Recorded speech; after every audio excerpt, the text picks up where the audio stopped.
যুক্তরাষ্ট্রের সিনেটে সামান্য ব্যবধানে পাশ হয়েছে প্রেসিডেন্ট ডোনাল্ড ট্রাম্পের আলোচিত বিগ বিউটিফুল বিল। তবে এ বিল নিয়ে নতুন বিতর্কের জন্ম দিয়েছেন স্বয়ং ট্রাম্প নিজেই। বিলটির সমালোচনা করায় ধনকুবের উদ্যোক্তা ইলন মাস্ককে তার জন্মভূমি দক্ষিণ আফ্রিকায় ফেরত পাঠানোর হুমকি দিয়েছেন এই মার্কিন প্রেসিডেন্ট।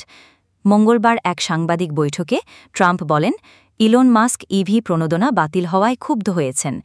তিনি শুধু ইভি ম্যান্ডেটই হারাননি, ভবিষ্যতে আরও অনেক কিছু হারাতে পারেন।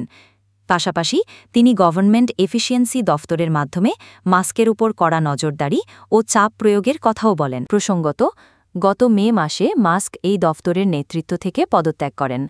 এরপর থেকেই ট্রাম্পের বিল নিয়ে ধারাবাহিকভাবে সমালোচনা করে আসছেন তিনি। এ নিয়ে তাকে বারবার সরকারি ভর্তুকি বন্ধ করার হুমকি দিয়ে যাচ্ছেন ট্রাম্প। বিলটিতে বৈদ্যুতিক যানবাহন হাতে প্রদেয় প্রণোদনা বাতিলের বিষয়টি নিয়েই ক্ষোভে ফেটে পড়েন মাস্ক। তার দাবি, এতে যুক্তরাষ্ট্রের পরিচ্ছন্ন জ্বালানিভিত্তিক যানবাহনের বিপ্লব থমকে যাবে।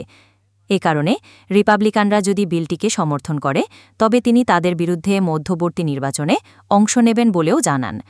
ট্রাম্প সোমবার নিজের সোশ্যাল প্ল্যাটফর্ম ট্রুথ সোশ্যালে লিখেন, সরকারি ভর্তুকি ছাড়া ইলনের ব্যবসা হয়তো টিকবে না। তাকে সম্ভবত তার পুরনো ঠিকানা দক্ষিণ আফ্রিকায় ফিরে যেতে হবে। উল্লেখ্য, মাস্ক জন্মগ্রহণ করেন দক্ষিণ আফ্রিকায়। পরে তিনি কানাডা হয়ে যুক্তরাষ্ট্রে স্থায়ী হন এবং নাগরিকত্ব লাভ করেন। বর্তমানে বিশ্বের অন্যতম ধনী এই ব্যক্তিত্ব টেসলা, স্পেসএক্সের মতো প্রযুক্তি প্রতিষ্ঠান পরিচালনা করছেন।